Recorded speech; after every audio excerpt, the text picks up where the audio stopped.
They're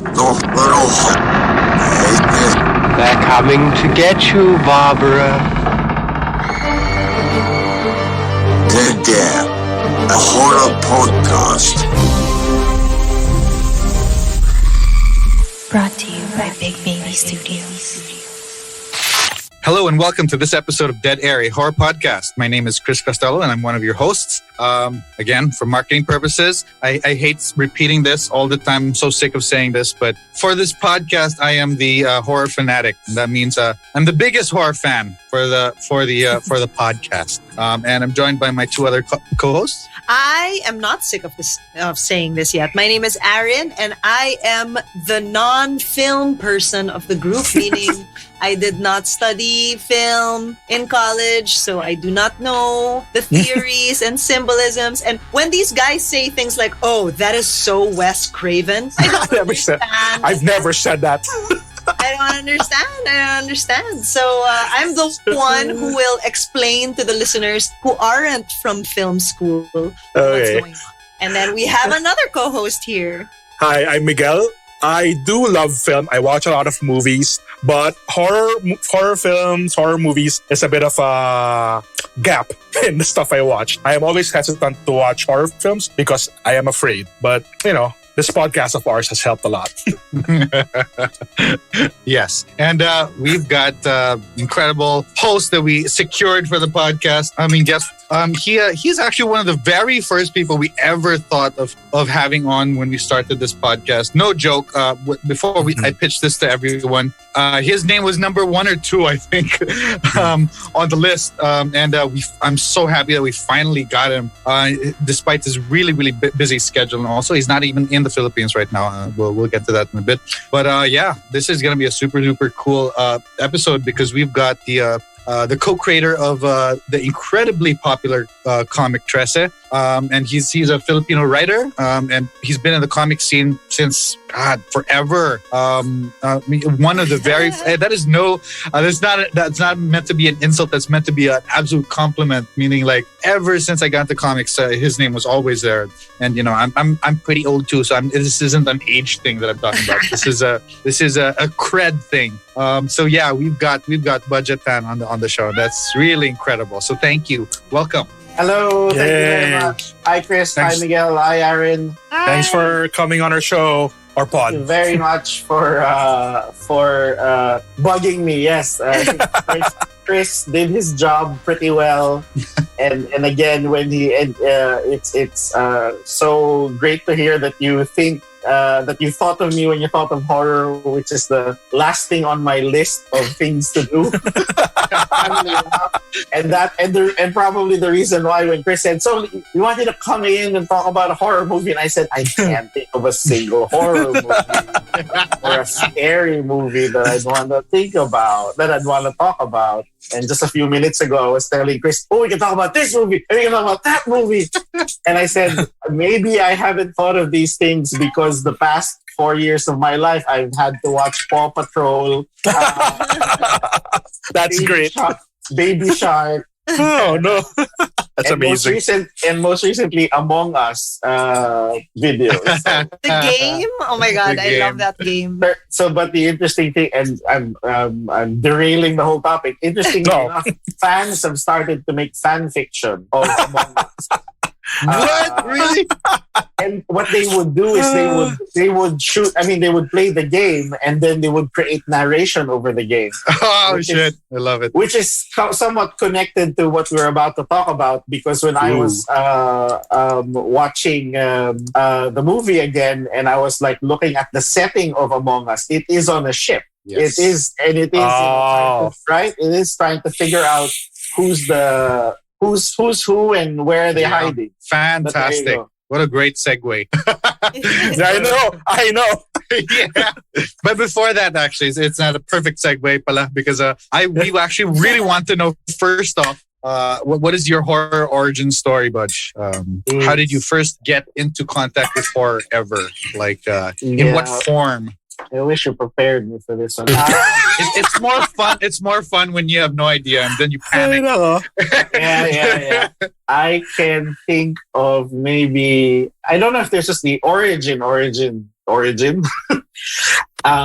When did I first get to get introduced to horror? I think really quickly. I think maybe through comics. It was probably somebody had left in the house, because I definitely didn't buy it.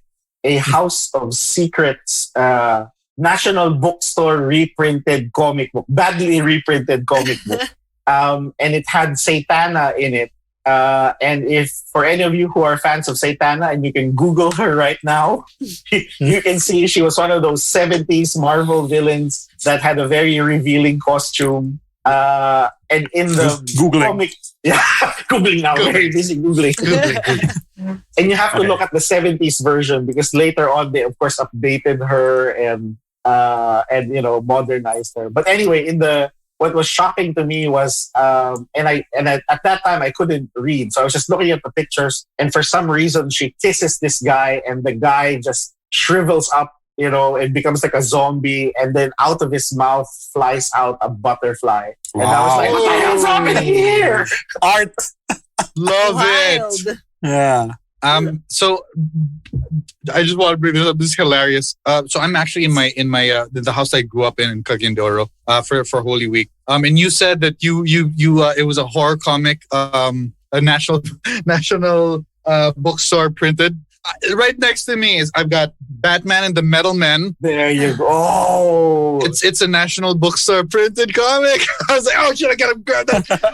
Yeah, so this is also how I grew up reading comics. The national bookstore printed ones, reprinted. But aside from I think you just made me realize how National Bookstore was very instrumental for a lot of comic book geeks to jump into comics, because of the reprints, and of course them bringing in a lot of what do you call this? It felt like they were like overstocked of stuff that just sold for cheap. Yeah. So that's on the comic book side. Of course, on the movie side, I have this vague memory of watching Shake, Rattle, and Roll on TV. Of course, the Manananggal episode and the Frigidaire episode are the ones that are stuck in my head. Yes. Diba? Yes. You're bringing up trauma in this. No, it's not trauma. It's just that in the past we've had two wonderful guests ask us to watch two Shake, Rattle, and Roll film, two different ones, like now from the very first ones, and yeah, it's been interesting talking about them. I will tune in. Yeah, tune in for that one. Cool, and then I guess as far as like maybe one of the, as far as horror stories are concerned, the first ones I probably heard as a kid was stories from my mom. And I won't get into detail, but as a kid growing up, she would tell people that we used to live in a haunted house. Oh, do tell. Love it. Please. Habang may araw pa. Okay, let me cut to the details of it, because usually when I tell it the same way my mom would tell it to my friends, to her friends. So when as I tell people, as far as other kids are concerned, right? When they were kids, the normal conversation is, when Budjette was 2 years old, he was so cute, he did this. My mom would tell this story. When Budjette was 6 months old, he was possessed by a Shit. Do you remember that? Thankfully, no. Okay. So we supposedly lived in the house. This was in Merville. And stuff happened in the house, but stuff never happened to my mom. Okay. So lights would switch on and off. Voices would be heard from empty rooms. Objects would be moving by themselves. Like one time my uncle woke up and he saw his slippers walking away from him. That's so great. That's so great. That's so good. The house had a swimming pool in the back, and one time there was just at 3 a.m. there was like a tidal wave supposedly splashing on the. So again, weird stuff was happening, and then my mom was just completely dismissing everyone's story. I was probably around. Yes. No, I was just gonna ask: is this house still with the family? No, still in the family? It was. It's still there, by the way. We passed years ago. We passed by Merville, and then I just had to pass by the house. So I was around 6-7 months old when we lived there. And so as the story goes, the climax of the story is the possession part. So the way she sets it up is she says she had given me a bath, puts me on the bed. And of course, she turns around to get clothes. And the moment she looks at me, she said, half of my face had wrinkled up and I looked like an old man.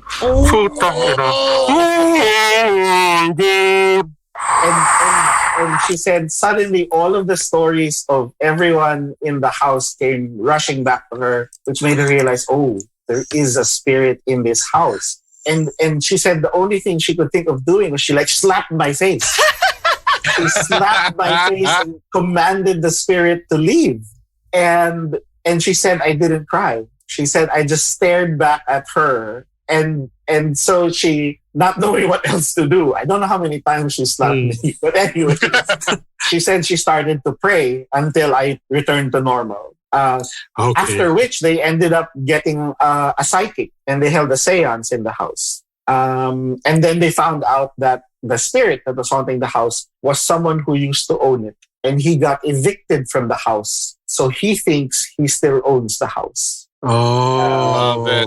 So this is not only your origin story, this is also the origin story of Trese, I think. Yes. Yeah. I mean, again, this is like stuff that... this is like normal for me, air quotes, normal for me of like, yeah, this was my childhood. That was your childhood kind of thing. Yeah. But there you go. So yeah, I mean, maybe that's why I've avoided horror movies. Maybe. I mean, you can just say, oh, I lived that already. Lived that. I think I find it so funny that you're not a big horror fan. You created your most popular part. The horror slash, I'm so excited for awesome. the show. Oh I've been reading about it. I'm just the show's coming out. I know a few people involved in it and they will not tell me anything. Oh, yes. Galing nila. They've been so good at shutting up. Yeah. Incredible. And then they're so good at Miguel where they're just like, oh yeah, what's that? I have no idea. What are you talking about? It's just so aggravating. It's just like, Jesus Christ. Yes. They're so good at patay mali siya. They're so good at it. Like, parang, I think I think may sumpa na nilagay sa kanila. So that something will happen to them if they say something. But yes, they've done a fantastic job with it. So you've seen it.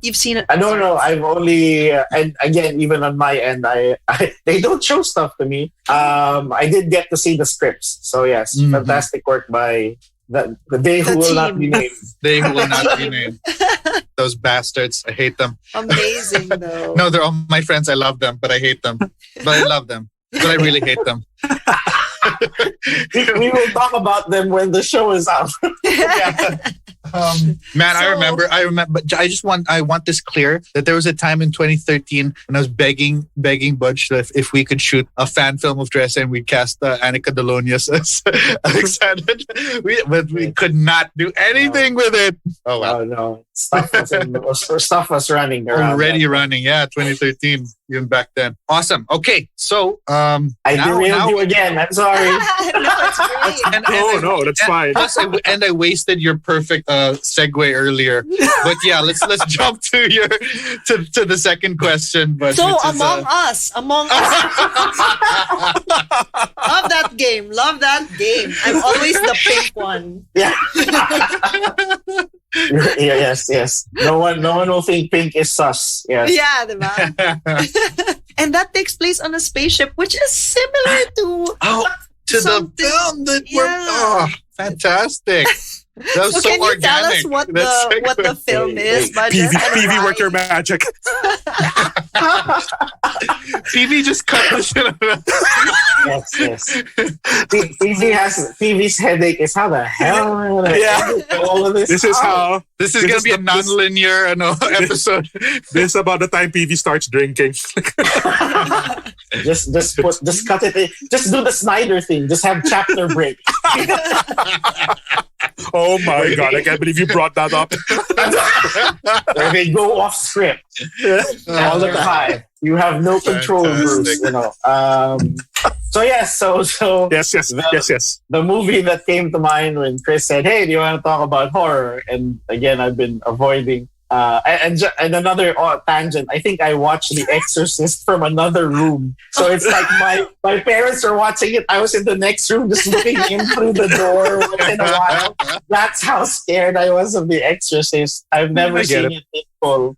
So yeah, the movie I completely love and have watched it, so many times is Aliens. Yes. So as a kid, or maybe was I in high school then? Yeah, I must have been in high school then. 83, right? 86.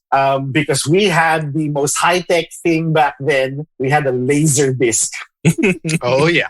So it was one of those movies that I think when we saw it, we just had to. My dad ended up buying the thing because we just kept renting it over and over again. He just decided, let's just buy this. We can't keep renting this every week. And whenever friends would come to the house, and I remember there was like one summer when our cousins stayed over, we just watched that, that was on like heavy rotation right next to all of our other favorite movies. But yeah, I mean, I also have this vague memory of watching Alien in Circle Theater because because I thought because I entered that movie thinking it was going to be another Star Wars movie. It's like, it's in space and it's about aliens. This is going to be fun. And then I think I had, I was completely stunned coming out of that movie. So watching Aliens, I had the same expectations, of what this sequel might be. And I thought, this is going to be another, it's going to be Sigourney Weaver running around the spaceship again. But it was also around the same time when me and my brother became such big G.I. Joe fans. Oh. So the moment we saw the Colonial Marines, it was like, wow, what is this? So yeah, I mean, I think it just had that perfect mix of, that horror element mixed with a military, task force story where they had a mission to try and eliminate the aliens. Yeah.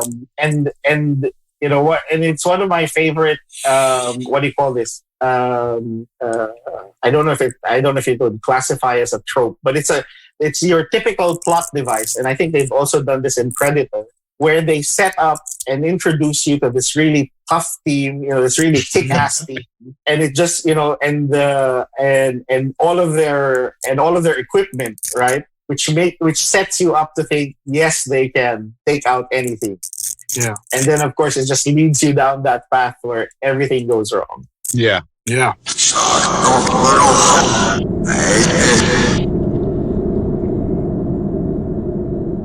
So, Budget, these guys kasi, they don't trust me when I say I watch the movie because they know I'm the scaredy cat. They sometimes they check on me. Wait, it's from experience, Miguel. You just one time. Just one time, Aaron. Just one time. So they make me summarize the movie just to prove that I've seen it. Okay. I can summarize Aliens. So this is like almost 60 years in the future. I think 57, 54 to be exact.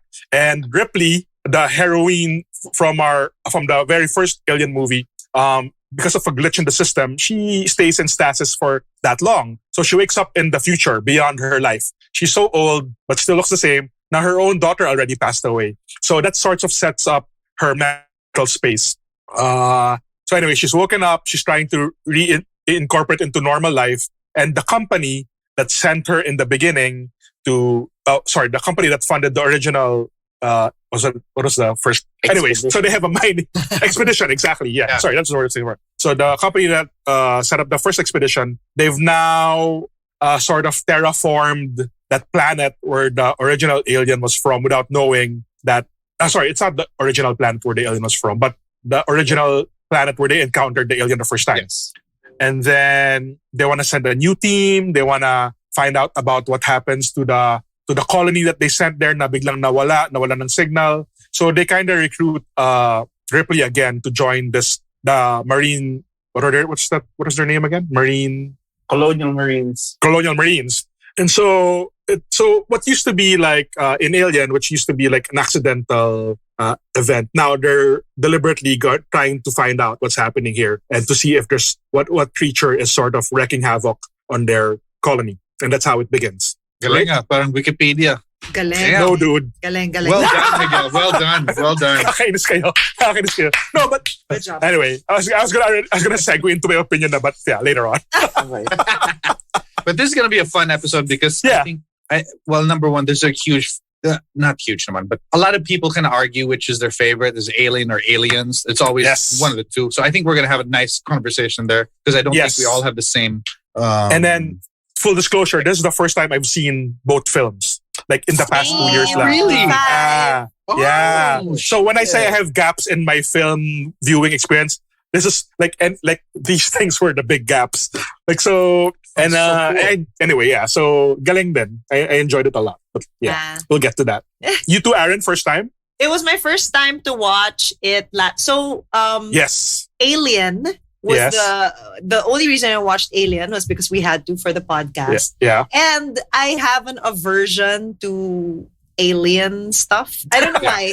I The like concept of aliens. sci-fi, but when it comes to spaceships and aliens, I can't relate with it. Like, I don't Wait, get it. Like So- monster aliens or like E.T. aliens? You know what I mean? Like, Alien. in I general. mean, E.T. I liked because I was a child, but Yes. I mean, aliens in general, parang okay lang. I don't hate it, but it's not something I'll watch. That's why when Predator got so big, I was like, why are we watching this? I don't want to watch that. I don't want to pay to watch this. But then after I saw Alien, wow, I really liked it because Sigourney Weaver was amazing. And so Yeah. after that, even if I didn't have to watch Aliens, because we only found out that we were going to interview you sometime this year, I watched it right away, right after watching Alien. I watched it the next day because I said, I have to see what happens here. So I really enjoyed Aliens. Yeah. Yeah. So good. In fact, if there were two camps of Alien versus Aliens, I lean towards Aliens. Same. Interesting. Because I she's wonder what the- badass. Oh, yeah. Super badass. Yeah. Crazy. Talagang idol. That's my girl. After. Yes.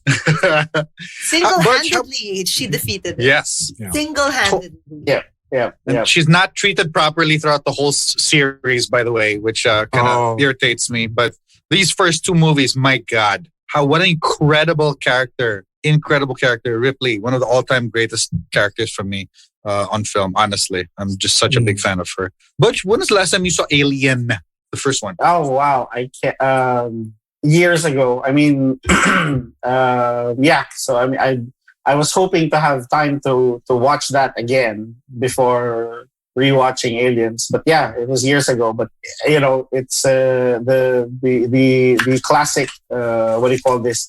Chest burster scene. Of course, was still the. Yeah. You know, it just always stuck with me. So, but yeah, I mean, it's. And that's why I wasn't, I was apprehensive, in terms of like, or had no expectations or of the sequel if it's going to be fun or not, because I wasn't that big a fan of the first movie. But I knew enough that it was like, oh, okay, it's Sigourney Weaver again, and yes, she was in Ghostbusters, so I'll watch Aliens. She was great. I loved her in Ghostbusters. I'll watch this thing called Aliens. That's awesome. So I guess it's pretty clear. We've got 3 votes for Aliens here. Oh shit! I you're am the lone holdout. But Okay. I want this to be clear. I am a massive fan of Aliens. Like massive. Like I love it so much. Yeah. But these 2 films are like really, they're seminal for me. I lean towards Alien. I think because of a number of things. Number one is just because of how when it came out, it was just such a different concept, and it was like, and it's definitely more horror than Aliens. Yes. This is a lot more thrilling. It's a lot more fun. This is Actiony and definitely definitely the crowd pleaser. Alien is really a little more. It's a lot more shocking for me. It's a little more brutal. And I also like. I don't know. It's definitely a preference. You know, it's like saying, you know, what's the better film, Godfather, Godfather 2. You know, Whoa. a lot of people. What's your answer, Miguel? I want to hear. I don't know. I'll think about that. I see them as like a trilogy, and then it's hard to. But yeah. What's great about these films are just the fact that they've got these visionary directors helming them, and they're so different. Each movie is so different. Like seriously, I mean, like if you watch all four, I mean, maybe you should watch all four because there's some really crappy parts of the franchise. But it's just incredible how like they get singular like visionary directors to just tell their story in the lore of this world of the xenomorphs. You know? And so Ridley Scott's take, the first one, is so different from James Cameron's take. Yep. So I appreciate what I love about Aliens is how James Cameron was just like, you know, I'm just gonna make my own story. I mean, like, I'm gonna tell it my way. You know, Alien worked at the time. This is how I want to tell the story, which is I want to make the scale bigger. I want to make the stakes higher. You know, instead of one alien, I'm gonna give you 40. You know, and I'm gonna give you the queen. Yes. Fucking incredible. You know, so like it's just so different. Yeah. So you know, when I say that I'm Camp Alien, it's not a knock on aliens because I'm obsessed with aliens. Yeah. Yep. I mean, I think it would have been. I don't know how the world would have reacted if they started off with aliens, with a plot like Aliens, right? So I think it did work that it got kicked off by the first movie in that particular way, setting up how one alien can just do this to a crew, but at the same time it was working with you know I don't know if it came out at the same time, but it almost had the same plot points or premise of The Thing, where you know you had a group of people, a team that was isolated. There was no way out of wherever they were, and there was something evil, you know, among them, among us, among us. Yeah. So So that was the whole, what do you call this? That brought the tension point to their storyline.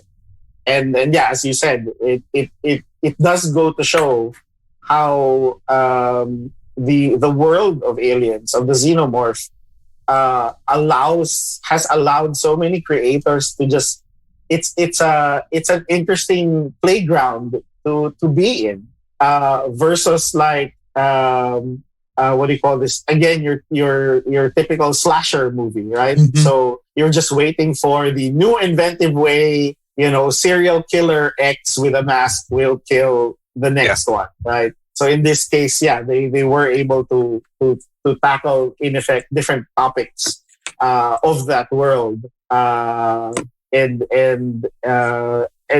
expand on it. Awesome. Miguel and Aaron, how do you guys, since you guys are first viewers, how do you like yung progression ng character ni Ripley from Alien to Aliens? Because it's a big jump. It's a huge jump.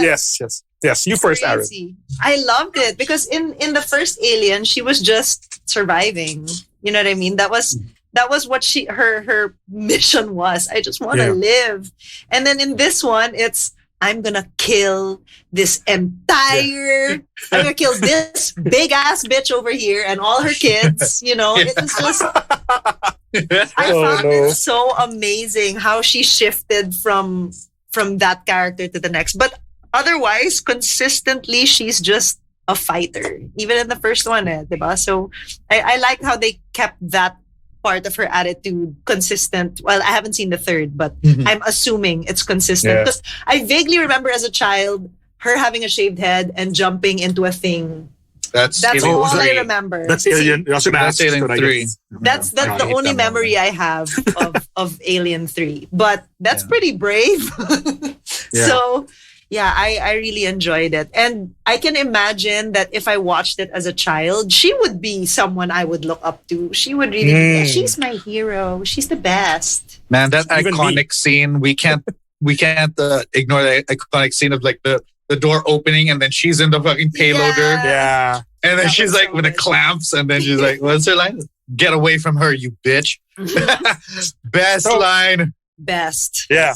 So Yes. Ripley in the what do you call that thing? That's what was the thing she got into? The payloader. Yeah. The payloader. Parang galing this movie because parang it was built for merchandising talaga. Like parang I think they saw. I mean, I wouldn't put it past James Cameron. Like parang they saw the potential of Alien in the first movie, and then we should fucking make toys about this. So and they did. Like parang with Aliens, Yeah. with Aliens 2, parang there's an army like G.I. Joe, as he said, it's the same era, and parang and then parang Ripley's a badass, and then there's an option pa to put her in this payloader for the extra action figure. But I'm saying for a movie that obviously wanted to be a money grab, it's still so good because even within the movie they talk about capitalism. Parang di ba the character from Mad About You, Paul Reiser. Yeah. Paul Reiser represents the evil corporate. Ang galing na, I didn't realize na in this movie pa lang, oh shit, parang galing na tong pagka 80s, 90s movie na it's already commenting on, money and America and how how the interest of a corporation will override the human's idea for safety. Parang galing na. But at the same time, pucha, gawa tayo na action figures sa yaman tayo. Galing. I just realized Sigourney Weaver has so many toys of herself as Ripley, as the chick in Ghostbusters. Yes. Yeah. She ruled that era. Yeah. She ruled that era. So much so na after watching Aliens, I went straight to Dave. The one with as a rom-com political comedy with Kevin Kline. Parang galing talaga ni Sigourney Weaver. Galing ng range niya. She's so good. Anyway, sorry. The original question was, what do you think of... The original question was, what do you think of Aliens? I loved it nga because the same way Aaron loved it. Parang tangina ang galing ni Ripley dito. So in my mind, I said, she's like this great grieving mother, but at the same time, an avenging angel. And she's so good at it. Then I tweeted that. And I got a reply saying, a friend whose opinion I trust naman talaga and I look up to. But she said, that's why she hates. Opinion, very valid. I mean, I'm a guy. I wouldn't know as much. But she said, that's why she hates Aliens. Because parang the framing of Ripley is as of a mother. Parang yan. And what about, that's not the all and be all of being a woman. According to him. And like, parang fuck, that's also valid. But I guess in that world, in that era, and in that little movie, that was her persona. And I bought it. So I liked it a lot. But then again, I'd like to ask your friend, so what's wrong with being... what's wrong with idolizing someone who's a mom? That's hard. I guess... It's a lot. Yeah, I know. And that's where it gets tricky because I'm a guy. And I should, and you should keep your mouth shut, Miguel. Yeah, and what the fuck do I know about motherhood? But I'm just assuming, and I'm just assuming, and I will back up any woman who will say, nah, there are many personas to being female, and sure. And that's where I'll shut up now. And I'm down for that. So talking about her being portrayed as a mom, there was an edit. There was at least the edit I saw back in the 80s downplayed. I mean, didn't downplay. It edited out that part of she's her kid. Yes. Yeah. And then there was a lot of exposition that was edited out. But I think that's what Cameron was trying to do. He was like trying to kick it off with the thought of he was away for her daughter's life. Therefore, when they introduced Newt into the storyline, then it gave her more purpose to... Yeah. But, I mean, which makes sense when I saw this edit, which I guess is the director's cut. Yes, which is what I saw also. It seems to be a comeback now, these cuts.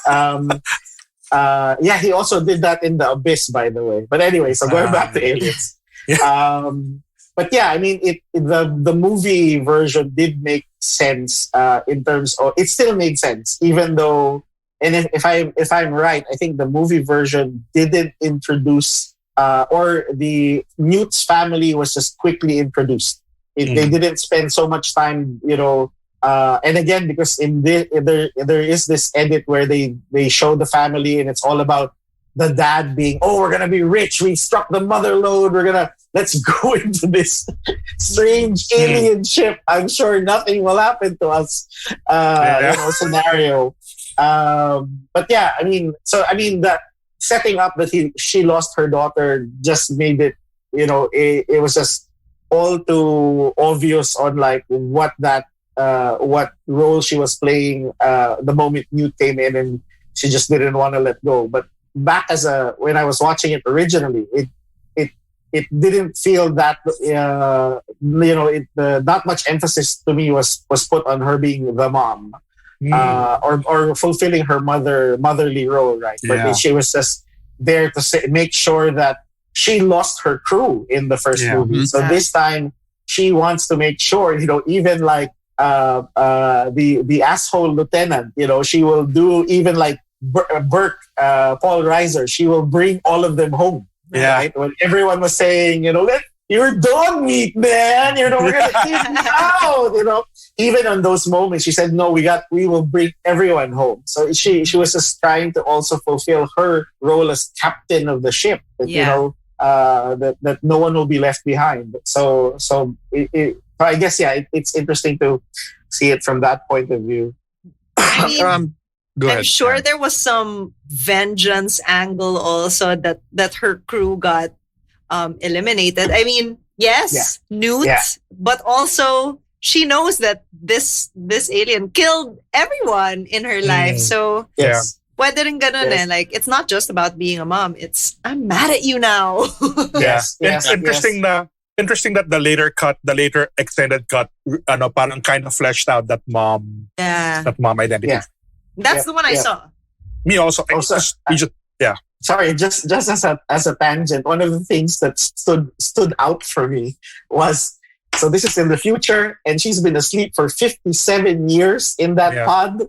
And how does she find out what her daughter looks like in the future? It was a printout. Yeah. Bert opened up an attaché case, pulled out paper, and showed her a printout from, I don't know, a jet ink printer.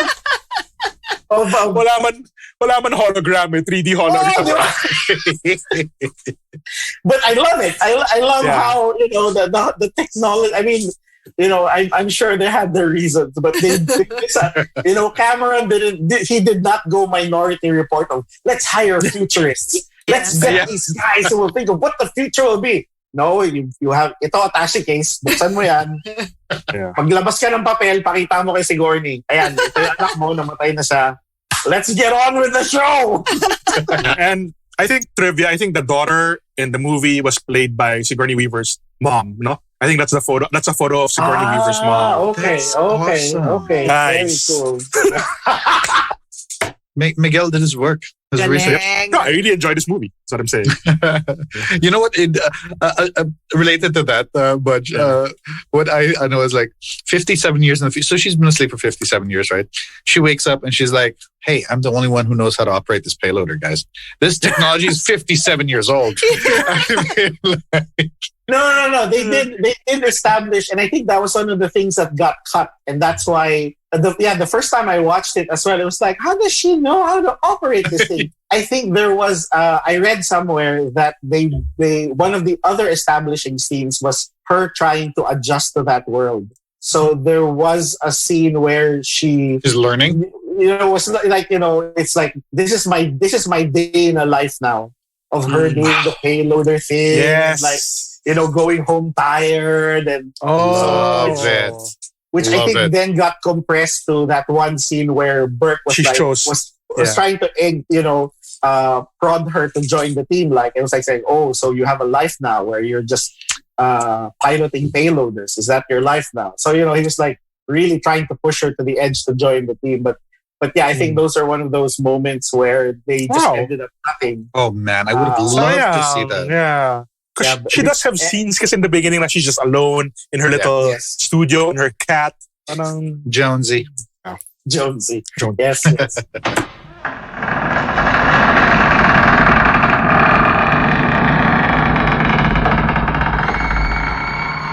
You know what? It's so funny. James Cameron's so famous for like creating these really strong female characters. Diba? He loves them. He turned Ripley into this badass. He's got Linda Hamilton. These are things. This is what I was saying earlier. I didn't know James Cameron does that, like on the reg. So James Cameron is like, he makes his See, I don't. So please educate me some more. Yeah. James Cameron. Linda Hamilton in Terminator 2. She's got this super buff, and then. But are they all based on his wives? Like that's what I'm asking. Parang, Plural. See, I don't even know no, that. yeah. Parang like the producer of Aliens was his partner at that time. So, and then Hamilton, and then Yeah, he married Linda Hamilton. yeah. He married Anyway, He likes but strong kudo. women. Yeah, galing. That's why remember he got a little bit of flack when his ex-wife won an Oscar for what's the war movie that Zero Black 30. Zero Dark. Dark 30. Yeah. or what was the movie she did before that? Also, two soldiers also. Hurt Locker. Yeah. Hurt Locker. Yes, Sorry. Yes. Hurt Locker. And then- Hurt Locker. Yes. Yeah, and then parang James Cameron got teased for your wife directing a soldier movie and then winning over you, because that was the same year I think Avatar came out. Avatar. Free. But to be fair to Cameron, I don't think he was upset because he's not afraid of strong women characters based on his work. Yeah, And choices in life. yeah. It has made me think. I mean, talking to you guys now about and great that you mentioned Linda Hamilton's character in Terminator. It now made me think that that these characters might be like might have been prototypes for what eventually became Alexandra Trese. I think that's where I was leading. That's exactly where I was trying to lead it. No? We Chris, got there I organically. I saw you were. I was bringing it towards Yep, that. Plus, I you could did. see that you wanted to link Mind it up. meld. I love it. Mind That's meld. why. No, because my usual way of thinking of like when I try to backtrack where did Trese come from is, of course, it's Batman, of course it's John Constantine, it's Fox Mulder, and then there's that 1970s show Carl Kolchak, The Night Stalker. And I always like one, and then for me it was like the thought process was, and again when the first iteration of Trese was, he was a tough guy, monster hunter guy, and then on the day Kaja showed me a sketch, it was like, oh, but why does it feel so standard? It's another tough guy beating up monsters. And that's when it clicked in my head, and I said, why can't Trese be a woman? So I texted Kajo, what if Trese was a woman? And then Kajo emails me the same day a sketch of the character that would eventually become Alexander Trese. But it's only now that I realize that maybe because of that great love for aliens and those characters, that it made me think I have not seen it in a Pinoy context. We've seen it so much in a Hollywood context and a US context of having characters like Ripley and like Linda Hamilton's character in Terminator. And maybe I was just trying to find, what's the gap that we can fill. And maybe. I love it. I'm telling you, I was serious when I said I was trying to lead to that. Because I really do see a lot of similarities. I don't know if if you're saying that you realize it now, or it was in your subconscious this whole time. But because I also thought that she was the main character was a woman, because it deals a lot with mythology and stuff. And from what I understand, before the Spaniards came, women were the ones in power. It wasn't a patriarchy, it was a matriarchy. So I figured that was the reason na parang, she's a female heroine, because it's aswangs, Yeah. Of course. She would be the only one who knows the wives' tales and stuff like that. So it worked out so well, I think. I have a question for you about that first sketch of Kajo. Did she have the devil's horns already? Yes. Yep. I love it. Yep. Even the original, and again, he was originally Anton Trese, and I just made him the dad. Yeah. But in the original Anton Trese sketch, he already had the the widow's peak devil horns. Yes. Love it. So it was that early on, Kajo had decided this is the trademark look of Trese. But yeah, that's interesting. So maybe there is a good reason why I chose aliens. Yes, exactly. Absolutely. I mean, I think in some shape or form, Ripley has really influenced all strong female characters in popular fiction moving forward. Like, come on, we'd never have Buffy, if there was no Ripley. Right. Yeah. Yeah, exactly. So she's really the prototype. Yes. Mila Jovovich's career is based on Ripley. Mm-hmm. Oh, really? 100%. She's been There would playing that. exactly. Did not realize. I mean, I Seriously. think she has become the stereotype as the tough monster hunter character, right? And then I recently saw a trailer for what felt like a C movie. It's not even a B movie, a C movie, but with really good effects. I think somebody spent for it. I don't know if it was one of these movies that is again funded by some big Chinese company, right? But yeah, the effects look great. But yes, it's one of those C movie type. But yes, it's got Milo Jovovich in it. Was this But yeah, Monster you're Hunter? right.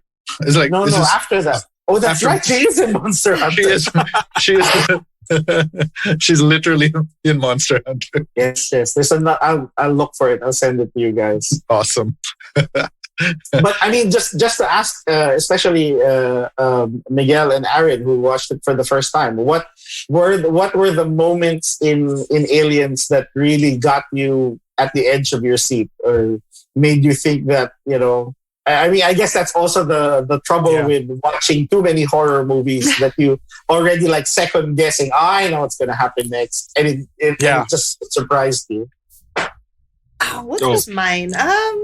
It was definitely that scene, the ending scene with the machine, because for me that was just the definitive fuck you. Yeah. It was absolutely amazing. That, as in, I applauded when she came out. I was just like, That could have easily been funny. Ganun kasi, that could have easily been funny kasi, shit, nagsapakan sila ng alien. Pero benta, parang, that's really bad. Like, for me, like, when that came out, and parang, you've seen, like, what Budjette says, parang, the trouble with seeing an old movie this late after it's been made. Parang so many movies have been made after it that also copy the trope, or homage to it, or reference it. So, but if you erase that fact and just think about that this was one of the first ones to do that, that's really cool. And also, so even if it wasn't super unexpected to me, like when she put on the payloader in the beginning, like, oh shit, may gamit to sol. Parang may gamit to sol. And It's a plant. There's gonna be a payoff. But I completely forgot about it. And then so when she came out with it, I'm like, yes! Like, beat the crap out of this alien with a suit. Like, parang natuwa talaga ako. So yeah. And the question is, Power Rangers siya for a bit. Parang, kasi galing, they kind of lead to it also. Parang you can see their bullets running out. Yung parang naubusan talaga sila ng weaponry. So, and she, in her mind, oh wait, I have one more thing. And it's the fucking payloader suit. That's really cool. You know another underrated scene? Well, I don't know if it's underrated. Yeah. It's when when she meets the queen for the first time, and then they have this conversation without words, and she holds the flamethrower and she points at the eggs. Yeah. And it's like, and then the queen looks at the other like xenomorphs, and then they kind of run away. That's And then so she's backing away. She's backing away the flamethrower, and then when she's right at the entrance, she's like, "Fuck you, children!" And then she's separating everything. No, the egg opens. The egg opens, and then she just cocks her head. It's like, really, bitch? That was the subtitle. Like, really, you're doing this to me, right?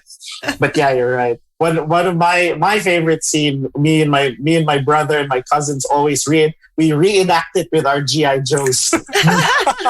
Is the last when they barricaded themselves in the control room, and how the motion sensor became that reason for you to just go, it's just you held your breath as these 10 meters about it.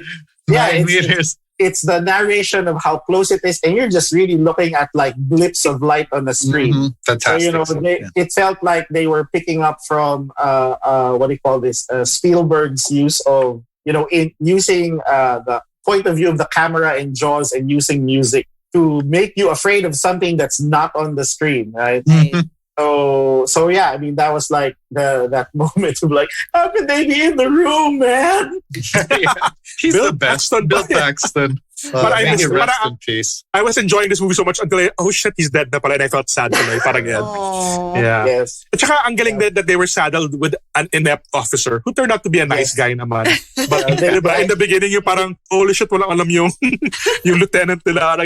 Magtawa ako nun. Like, now they have to rely on a typical sergeant na know-it-all na black and ang namatay din agad. Sayang.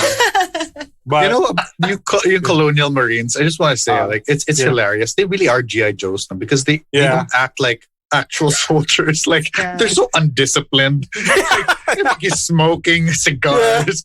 They got their legs up. They don't listen to their sergeants. Like, Oo nga, no? they don't stand at attention. favorite ko yung the kick-ass woman, the colonial marine na babae din. Vasquez. Yeah, galing din. You know, she's been canceled. Oh no. Oh shit. Her character. Her character, not her. Oh, You know why? why? Why? It's that she's not a woman of color. She's actually a Jewish woman named Jad Oh, she's Goldstein. not. And She played the and- Latina. they did Latina, and so she put on an accent, and then they darkened her skin. What the fuck? Yeah. Shit, So may when- nakalusot na maling Yeah, behavior. so yeah, you can look it up. It's actually there's a very good interview with her where she like totally agrees with it. She's like, yeah, it shouldn't agree. It should happen now. I mean, Okay. there should be diversity in film, and But she's yeah, a it's really. favorite but Oh, Cameron yes. loves her. Yes, right? Cameron loves her. She's in a bunch of his movies. Yeah, Okay. she's Yeah, pretty that's- cool. Actually, I Somebody really wanted came out more. with Oh, sorry. Go ahead. Budjette. A photo of all of her roles. No, go ahead. No, I was just saying na I really love soldier movies also. I think that's one of the reasons why I also prefer Aliens too. But I really like a story about a small squad trying to survive an onslaught from a destructible force. So nung pa-konti sila, I really like that a lot. And then I also have a soft spot for the AI guy. Parang I have a soft, kasi diba ang ganda ng setup na Ripley was kind of wary of him. Kasi in the first film, in the first film, the AI like went haywire and turned out to be like a fucking corporate troll or something. I forget the backstory. But then I super love that theme of AIs. You don't know if they're gonna harm you or not. But this guy was a genuinely good AI. Parang That's traumatic. Seeing him die. He's such a good guy. super traumatic yung scene niya. And parang he did him the same way they did the earlier AI. Na, he's disembodied, and then his head is still talking. Oh my God. That's so traumatic. Anyway, and he was such a good actor, that guy. Oh yeah. Lance Henriksen. Who went on to be in Millennium. Best fantastic show. And didn't they bring him back for some Aliens versus Predator movie? Yeah. He turned out to be the Wayland. Wayland. The face Siya yung, of- yeah. This is what I read up. Wayland, Yeah, so the AI was based on the creator. So Okay. parang Well, of course, that's just retrofitting stuff, right? Yeah, it's ganun. Totally, yeah. That's interesting. But yeah, even like the whole use of the AI of the android as the traitor. So they kept planting those seeds that he's gonna betray you at any moment, and even up to the point where she comes back on the platform and the ship is gone. It just makes you go, oh, that's it. No. This is the moment of betrayal that she's been waiting for. But then they surprise you again when he comes back to rescue her. Yeah. Sorry, Are you up to date with the subsequent films, or the more of the lore, like the stuff like that came after, not just Alien 3 and Resurrection, but also like Prometheus? I saw Prometheus. Covenant. Just Prometheus I've seen. I have a question. Should I skip Alien 3 altogether? Like No. It's a fantastic. Well, I have very deep-seated feelings about it because it's a good movie. It's directed by David Fincher. It's his first film. Yes. It's Galing na incredible. mga atong kinukuha ng directors, ah. Yeah, that's right. I just have a very big argument with the film in general, which is, do you want me, can I go into spoilers? Yeah. It starts, because what I love about Aliens is she lost the crew, but she saved Newt. She saved the cats there. What's his name? Michael Bihn's character. Oh, yeah. What's his Yeah. and then she flies off. Michael Biehn. At the start of Alien 3, they're all dead. Her plane crashes at the very beginning of Alien 3, and she's the only So it's survivor. it's a direct direct, like sequel. immediate Yeah, sequel. direct, immediate. So for me, it just the story. Sakit.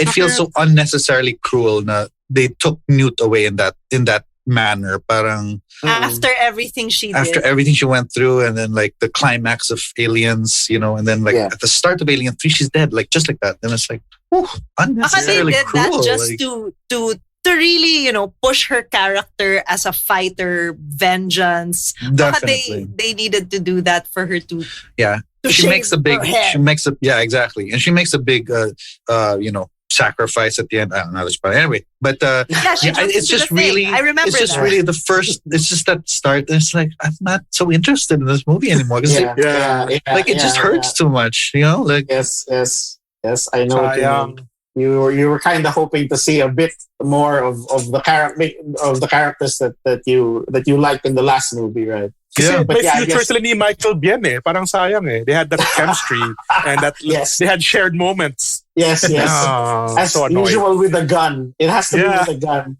yeah. I think Cameron did the same thing with in Terminator. Terminator. It was also him. Right? That's right. Yeah, he's Kyle Reese. Same Yes, actor. he's just jumping from timeline to timeline. That's his power. But yeah, so again, have you seen like Prometheus or Alien Covenant? I saw Prometheus. I think I liked it. Mhm. I think That's another very controversial film in the lore. No, a lot of people are very divided over it. I mean, I generally kind of enjoy it. A lot of our good friends, Miguel, absolutely despise it. Actually, I did not enjoy watching it also. That was the first one I saw. Weird, without context, without aliens. Yeah. I just went into Prometheus and like, what's happening here? So, yeah. But But the, it is- So I didn't see lore, Covenant. the lore is pretty Covenant? fascinating. Covenant is what came after Prometheus. Yeah, hindi ko na direct pinanood. sequel to Prometheus. Okay, that Ridley I Scott couldn't see returned at na kasi all. yun, diba? Yeah, and that's like Oh. Michael Fassbender has a very big part in it. Yeah. Okay. And then there's also AI as usual. Oh yeah, Fassbender is the AI. Yep. Fassbender. I need to look for that. Yeah. Now I want to watch everything again Yeah.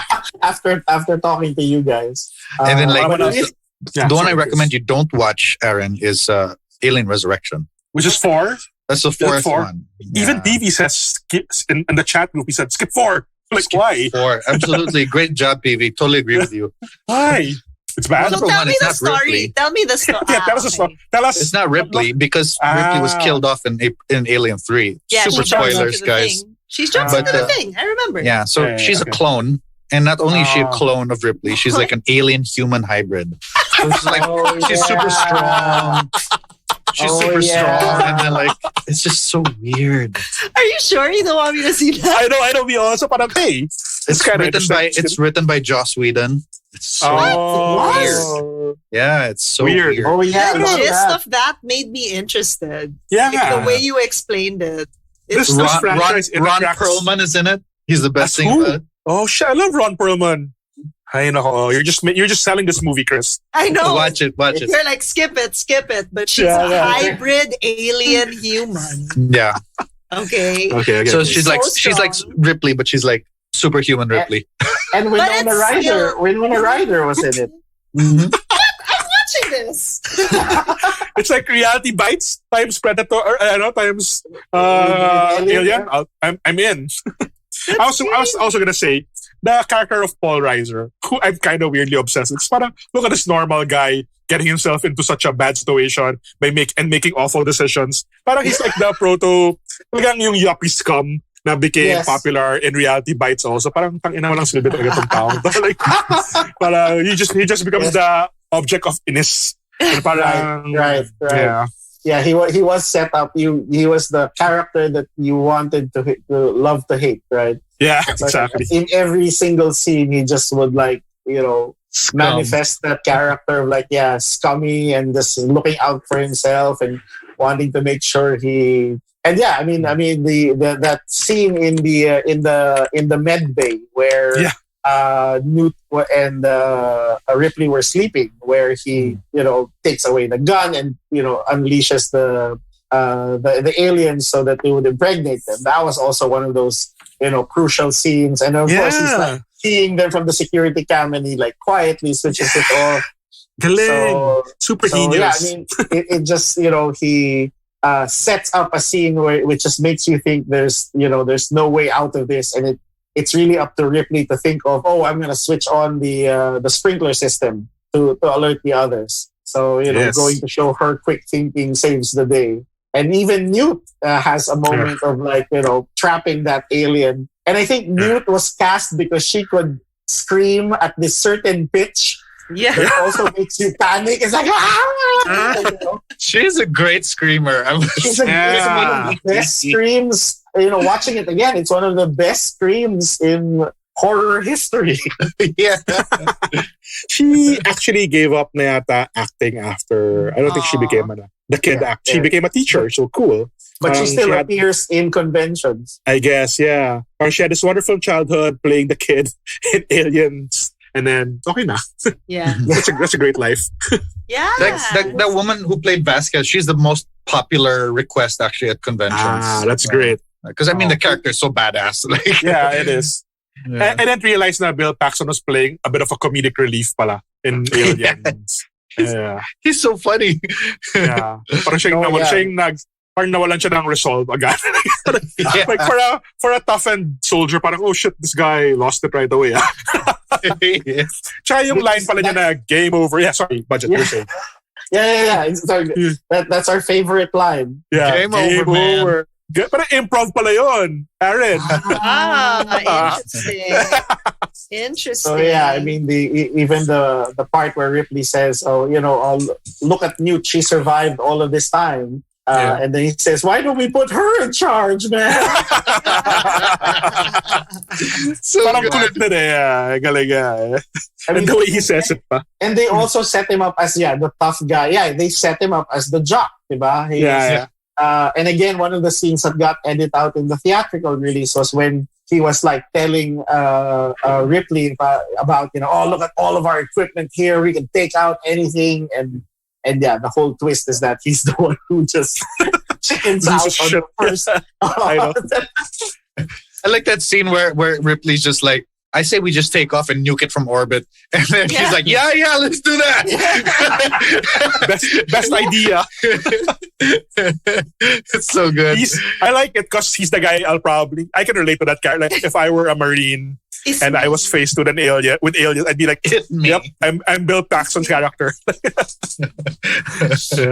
It always made me wonder. So one of the things, every time when we rewatch it, right, he would say, I remember in the briefing scene, and he was like saying, is this going to be a bug hunt? Mm-hmm. Which made me always wonder what, in Aliens lore, what were they referring to? Are they are they other aliens? Yeah, but Exactly. not xenomorphs. Yeah, maybe. And I guess it's like they're not as intelligent as the xenomorphs, so that's why he was going, oh, it's a bug hunt. Yeah. Or I don't know, was that a reference to Starship Troopers? Starship Troopers, yes.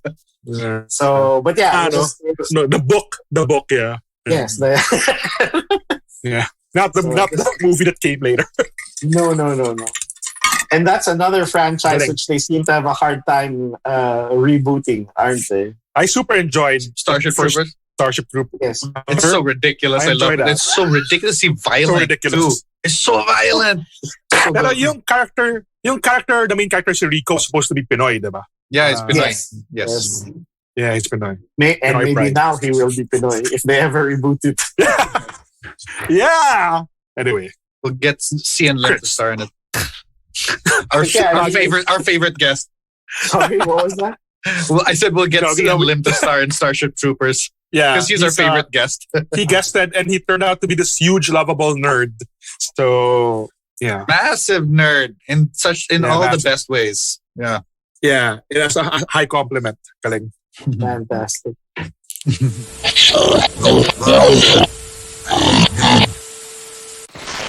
I guess we're kind of at the point where we kind of want to talk about our personal lives. So, How do you we always segue from that? How do you segue from I know. because Cian We'll use Lim music. is our favorite guest. Now we're getting to personal stuff. Yes. Yes. Yeah. See? Absolutely. Yeah. Yes. No, PB, cut this out and then say part 4. Yeah. Yeah. This is the Snyder cut of this episode. Yes. Yeah. So how have you been doing, Budge? For since because we always ask this question from our guests because this is kind of personal for us because we started this podcast over the pandemic. This is just how we got over it, you know, or at least how I got over it. I don't know about these guys; they have other outlets. Same. but how have you been doing since the pandemic started? We've been doing fine. I think lucky we're over here. Just getting stories from family and friends back home. It's not as crazy over here. So I think the most stressful moment were the days when we didn't bring our kid to school, and then he would always be part of the meetings. So, but yes, everyone has that same storyline, right? Of having to juggle meetings while taking care of. So now, and hence the reason why I end up watching too many Paw Patrol and all of these. But it does come in handy. So it comes in handy because whatever my kid watches, then it gives me a window into what is interesting for kids today, which comes in handy with the job of coming up with stories for other toys. Right. Yes. But yeah, I mean, it's we had one weekend when we ran out of toilet paper last year, and that was and that was it. That was the most stressful moment here in this little town of Denmark. Of like, there's no toilet paper, but they completely restocked it. They have their act together. Is there a vaccination program rollout now for you guys? Suerte. Yeah. Yeah, they've nice. It's great how you get email from the company, you get email from the government. They inform people on a weekly basis on what's the plan, what's happening. So yeah, it's like and I think that is one of the, even within Lego, it's even on any matter at all, it's all about sharing information as regular as possible. And I'm not just talking about the pandemic or anything like that. I mean, anything related to changes in the company and stuff like that. They're just always like giving you so many channels to know what's happening. And I think that just makes you not so you'll get stressed to find out, here's a deadline, but it's never a surprise. So it really the mode here is it's inform us. And sometimes the running joke is sometimes you have a meeting where they tell you, well, in today's meeting we'll tell you that nothing has progressed, and that's the meeting. We're still where we are, and we just want you to know that nothing has changed. See you next week. Perfect. It's not really like that, but it feels like generally that, yeah. Now you can have coffee and cake. It's like now, if only all our office meetings were like that. Any updates? Could have been an email. Could have been an email. Could have been an email. Could have been an email, but yes. Yeah. But thanks. you don't get cake through the email. Yeah, yes. That's the kung sa Pilipinas, the secret is like what? Pizza, di ba? Pizza. How do you get people to attend the meeting? Say you're gonna serve pizza or OT food. Just tell people there will be cake, and people will just come to the meeting. Love it. Have you found yourself to be a little more productive or less productive? Yeah. Yes. Yeah, it's. I thought I would be. It did make me. I mean, after a year, and I don't know why it took me a year to realize it, but it is. There is. It's not like aliens running after you. It's a silent source of stress. Yes. Right. And when you think, now I have more time because I'm just at home, you realize that just looking at your feed or trying to figure out, your schedule of like, is this the week I go out to buy groceries? Suddenly becomes like a production number, especially early on. Right? Yeah. So yeah, I mean, there are these little things that just creep up on you, and at the end of the day, you're drained and you don't know why. But but yeah, I've been thanks to Disney Plus. Oh my So God, jealous. Wala pa kami. Wala Wala pa kaming kami. vaccine, wala pa kaming Disney Plus. Ugh. and yet most of the comments about WandaVision is coming from the Philippines. I wonder why. Well. How did that happen? Alam nyo, Disney, you can make money off us or we'll watch your shows anyway. and didn't Disney acknowledge the Philippines as like the biggest Marvel fan base? Oh, did they? Parang there was didn't know some. I saw it somewhere like Disney acknowledges somehow they that they get so much feedback from the Philippines. So yeah, it's a question of why did you not launch Disney Plus in the Philippines since I think you're they're working on it. money out? Yeah. But could have been useful over the pandemic. I know, right? Yeah. Hey man, I used to work at Hook, which was Oh yeah. and then we got closed down right before the pandemic. Like, if we had waited for maybe like 2 more months, I know. we'd probably get more subscribers. Exactly. Why am I laughing? But yes. But there, so it's like trying to slowly find. I think that's what I also realized, and I don't know if it was just me trying to reserve energies for work and for family, but I found that I lost time to just read new stuff or to watch new stuff. And I know a lot of my brother is one of those binge watcher type of guys, and that's how he gets to relax. So, but yes, so it was like what got us back into like a sort of like viewing schedule, especially with my kid. So sorry, and again, and we've gone completely off tangent anyway. So no. We've tried to make him watch like Pixar movies, and he would either get bored or get scared. Oh, Sure. But then I switch on The Mandalorian, and it's like he's 4 years old, by the way.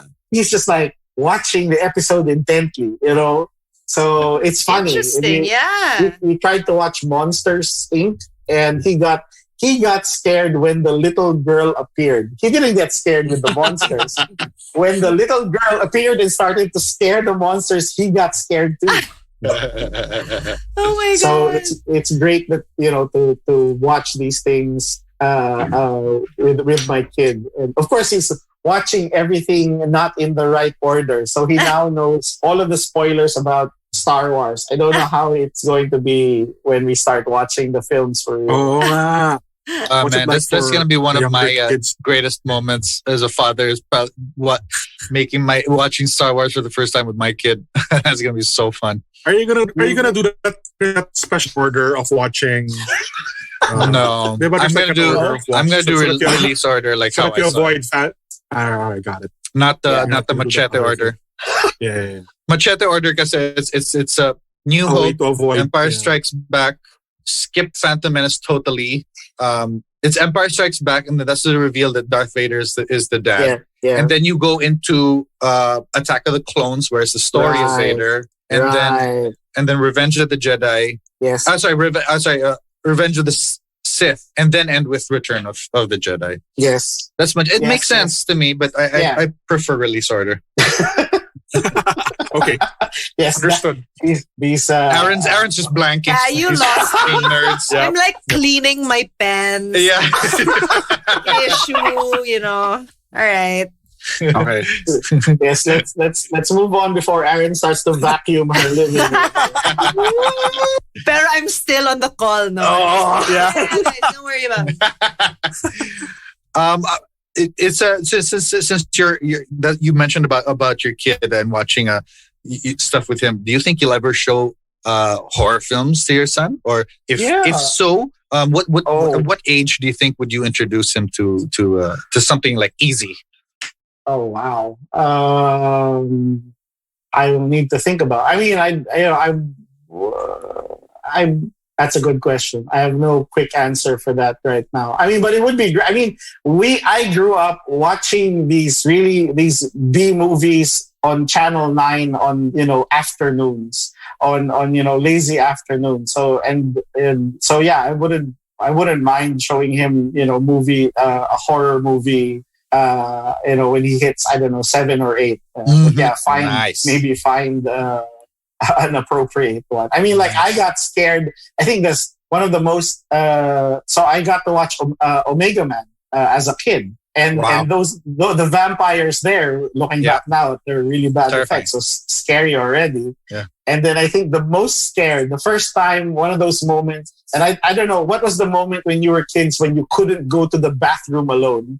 Magandang gabi bayan. Special. Honestly, that was the one.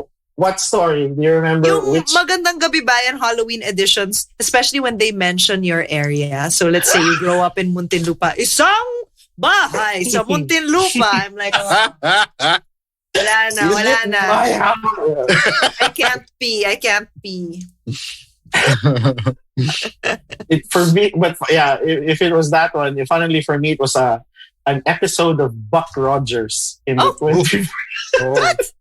Where I guess it was a Halloween special, they fought a space vampire. What? I love it. That's great. That sounds so cool. So because they couldn't, I guess back in the, 80s, they couldn't show, a vampire biting your neck, right? On primetime TV. The space vampire sucked out your life force by doing this. He'd put up his fingers like this. And then he'd put it against rock and roll. The rock and roll side. And he'd put it next to your neck. And that's how he sucks out I love it. Your energy. So, of course, my uncle, who was 5 years older than me, would start scaring me by doing the rock and roll side. Basta. Love it.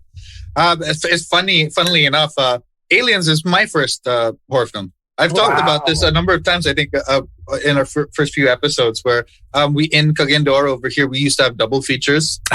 And so I was tricked into watching it with my family because we went to watch Who Framed Roger Rabbit, which is not for kids also. But I was 7 years old. You're right. And they probably thought, it's a cartoon, he'll like it. And I brought my little sister too. She was 5 years old. And so we saw Aliens at that age. And that was fucking terrifying.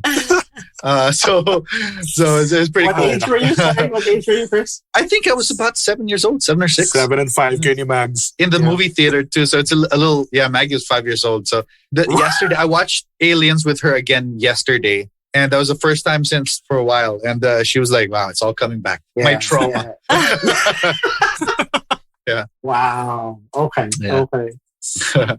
Anyway, okay, guys. I think this is a great time to kind of wrap up the pod. Usually, it was so much fun. This is so good. Thanks so much. Yeah, yeah. Well, first of all, I've been trying to get you on since episode 1. I only got the courage to literally ask you about a few months ago. So thank you so much for coming on. Usually how we end is we kind of do a wrap up of our final takeaway of the film of Aliens. So we'll end with you, Budge, if that's okay. Yeah. I'll start, Siguro. Go for it. So yes. So my final takeaway is definitely this is Aliens are the Godfather and Godfather 2 of horror films, space horror at least. They're both incredibly excellent. So when I say that I'm Camp Alien, doesn't take away from the fact that Aliens is one of the all-time greats and one of my absolute favorite films. And Ripley is definitely one of my favorite characters ever created in any medium. So it's really seminal for me. So happy you chose this, Budge. I loved watching it again. And absolutely recommend everything except Alien Resurrection, though I think Aaron will watch it after this this podcast. Absolutely, I will. I personally liked seeing Sigourney Weaver this way because the way I remember watching Sigourney Weaver is she was the girl in Ghostbusters. She became a monster at the end, and then Heartbreakers, where she was this scammy seducing woman. So seeing her badass like this just made me respect her even more and made me understand why she's in all these cameos for sci-fi movies and for horror movies. Because I didn't get it. I was just like, all right, Sigourney Weaver, good actress. Yun pala, it's because of this. So I really liked it. Yeah, thank you. Thank you for choosing this movie. I liked it. For me naman, this was the movie that made me appreciate and fully love the Ripley character. But I also enjoyed Aliens a lot as a movie. Like parang I super enjoyed that little meta commentary on capitalism, and I enjoyed all the colonial Marines. Parang they're all given these interesting character quirks, and I enjoyed it a lot. So this was overall like one of an enjoyable movie. Like I usually shy away from horror, but if we're putting this under horror, I totally watch it. Yep. Yeah. Aliens again is a favorite of me and my brother and cousins. It's one of those. It's a great roller coaster ride, is what it is. Every time we had guests, family come over, friends come over for an afternoon, we'd show them Aliens, and they would always, I had more fun watching them react to certain scenes. And waiting for them to just go or for them to start holding their breaths. And I think thanks to you guys, it just made me realize how much a big influence Ripley's character and the rest of that film has been in terms of creating the stories I now create. I think even that whole plot structure of showing off, introducing your heroes and making them look so tough and invulnerable only to show that there's a bigger threat. I think I've used that several times in my stories. And it's only now that I realized it. It's like, so I was copying Aliens in this particular storyline. But yeah, I guess that just goes to show how much I love that film, of how it really takes you for a good ride of and even at those moments when you think, it's finally ended, here's the happy ending, credits will roll, and it just surprises you one more time, is why I love Aliens. Fantastic. Man, that was a fun episode. Again, I enjoyed it a lot. Yeah, super fun. Thank you so much for coming on. Thank you, Budjette. Thank you. It's great meeting you.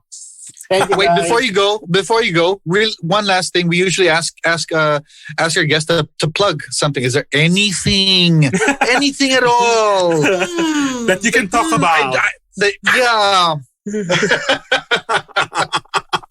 Plug. You can watch Paw Patrol every my God. So yes, to people in the Philippines watching this, please do we just re-released the first volume of Trese, the remastered edition. It was thanks to Avid Leongoren who gave me that term. I just kept calling it it's the issue where Kajo redraws everything. And then Avid goes, so you mean he remastered it? Yes, that's it. It's the remastered edition. So we re-released it through our new publisher, Avenida. So yes, it should be available in your favorite bookstores and comic book stores. If you haven't started to read on Trese, book one is the best place to start, and we will continue to reprint the rest of the volumes. We already have 7, but the earlier editions have run out. And if you are a listener in the US or some other part of the world, please look for Trese through Ablaze, and it's available on Amazon. And of course, coming soon, sometime this year, is Trese on Netflix. Boom! And looking forward to. Really happy that Jay Oliva has what he's put together, and again, people who cannot be mentioned yet. But yes, maybe we should bring in those guys in your next shows. Well, one of them has been on. Yeah. Okay. Oh, ooh. You can't drop clues like that. So one of the interesting things that happened with the Trese readers, and I am so amazed I am so happy and surprised with the Trese readers because I keep saying they're the true detectives. A couple of days after it was announced that Shay Mitchell and Liza Soberano were going to be the voice of Trese, Netflix accidentally uploaded the entire cast or majority of the cast. If you look for it, right? So who would have thought people would start logging into Netflix to look for Trese?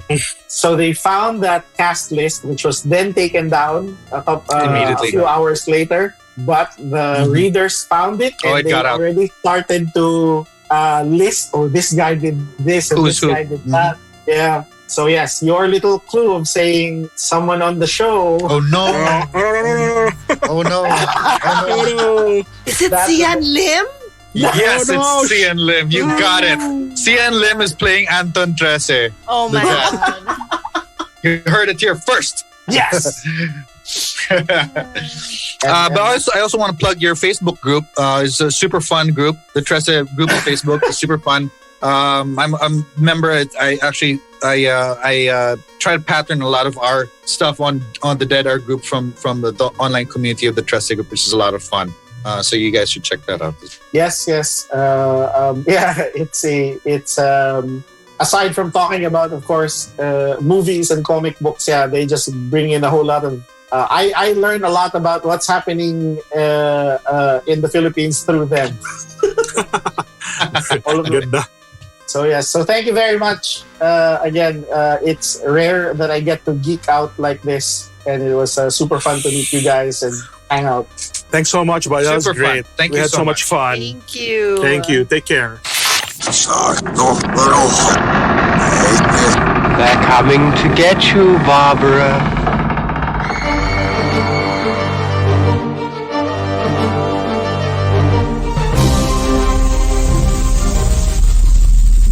Brought to you by Big Baby Studios.